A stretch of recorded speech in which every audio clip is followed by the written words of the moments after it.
Hey everyone, my name is Marian Langton and I will be discussing the instructional method of distance learning. Ooh, sorry. The objectives of this PowerPoint are that by the end we will be able to define what distance learning is in our society and how it is present in healthcare and used. We will also be able to associate this type of knowledge development with the different learning domains. So what is an instructional method?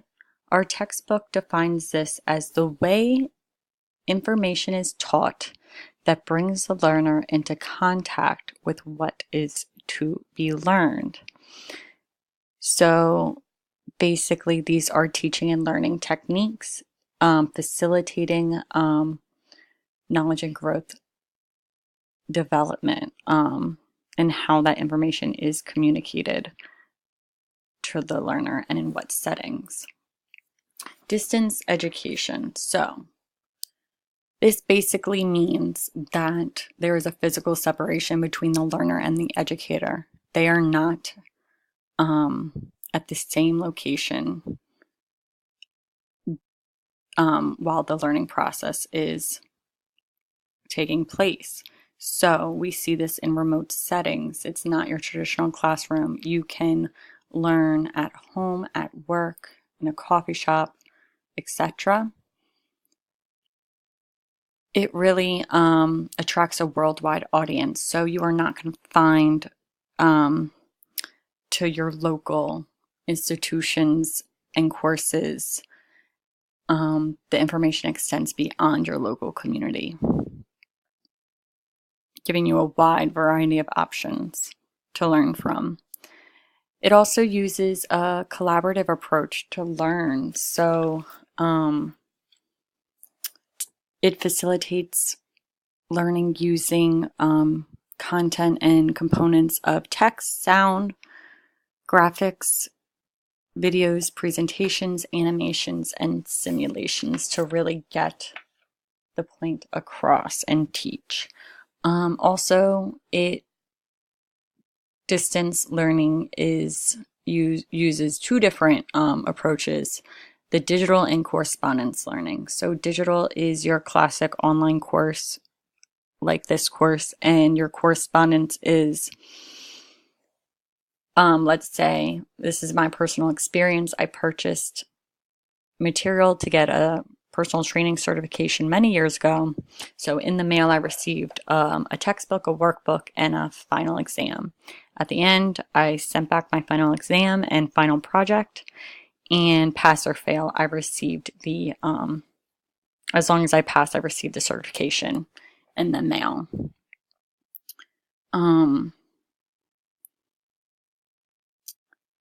Because we live in such a technology dependent society, distant learning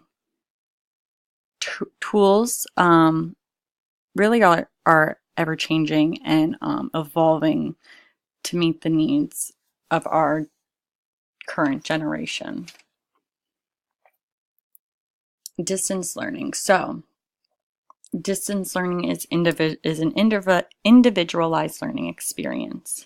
You have a vast range of opportunities to learn courses, institutions, topics. Key point is that the learner is in control of their experience. So you have that autonomy to learn and what to learn. So characteristics of a successful learner. You must be literate to use a computer. If you can't do an online course if you don't know how to navigate a computer and the internet. You must be self-sufficient, motivated, and organized. So our textbook states that Technology itself is not what promotes positive learning outcomes. Rather, it is the instructional design and techniques within the online classroom that provide for an enriching learning experience. So the format of the course is everything.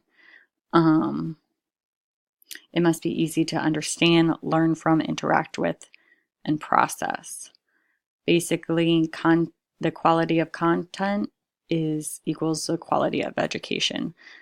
But in order to achieve that, you must be self-sufficient, motivated, and organized, or else you will really have a disadvantage and fall behind if you are using the method of distance learning. Delivery type. So information can be communicated through a synchronous approach, and that is real-time participation and interaction. This is telecourses, your webinars.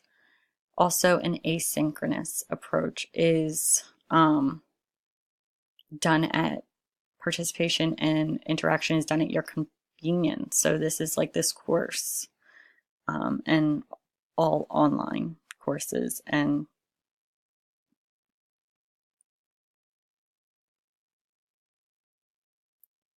so this is a video that kind of pieces together what distance learning is using the online approach. Ooh, let me get out of this.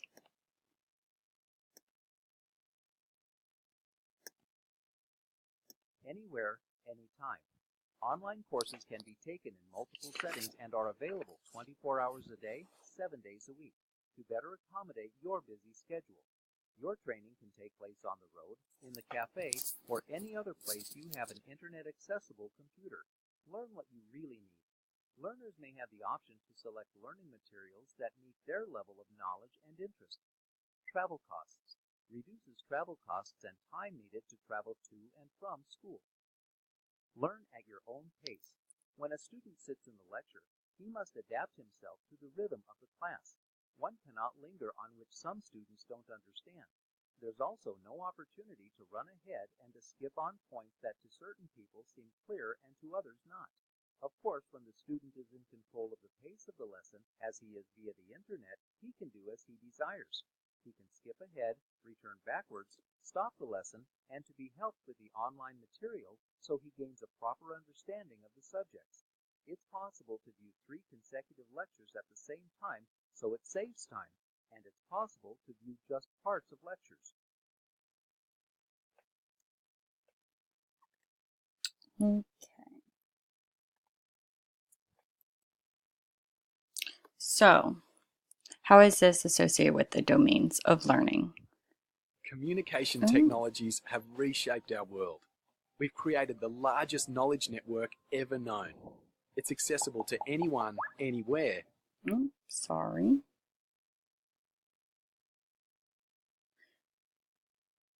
So how is this associated with the domains of learning? So the domains of learning make up course curriculum and objectives. It's really facilitates and motivates how change is facilitated and education is gained, or knowledge and is gained. So I made 3 different objectives that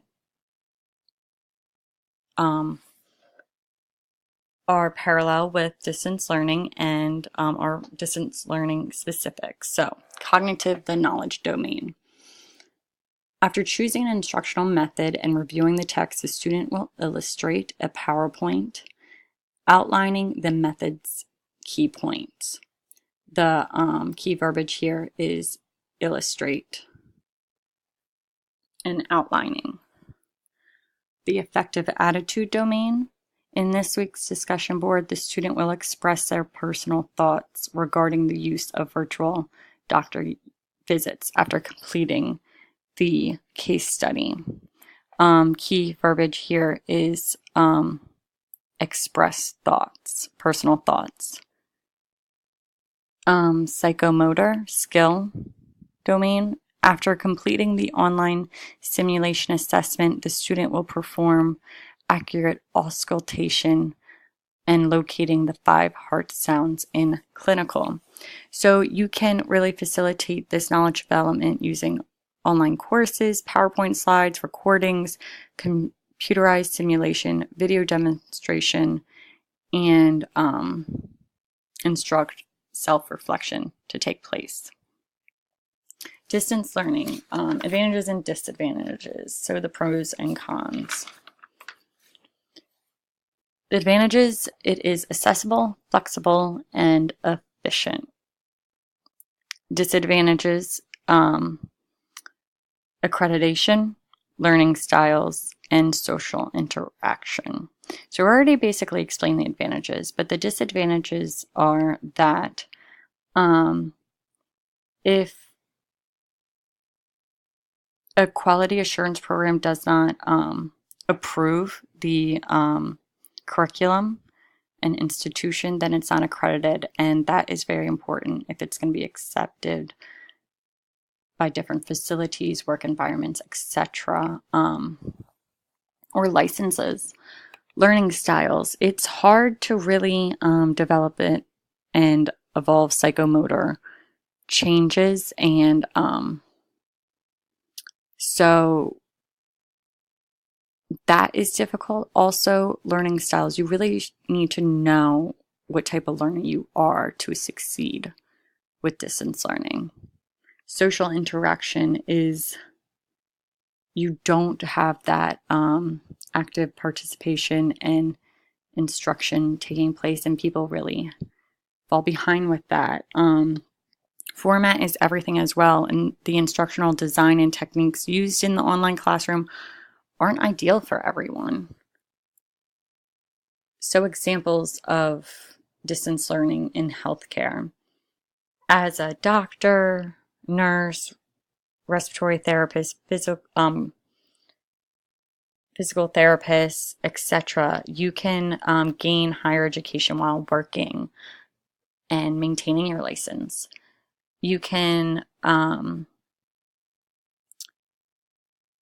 continue, your facility and licensor may require continuing education courses, and you can get these online, so you don't need to put your life on hold or take off work to get that done. Also, healthcare professionals are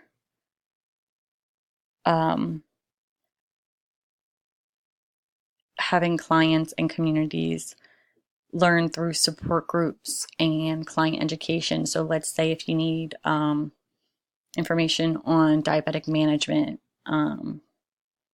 or particular diets, your doctor or professional may assign you certain courses approved to help facilitate that. And that is it. Thanks for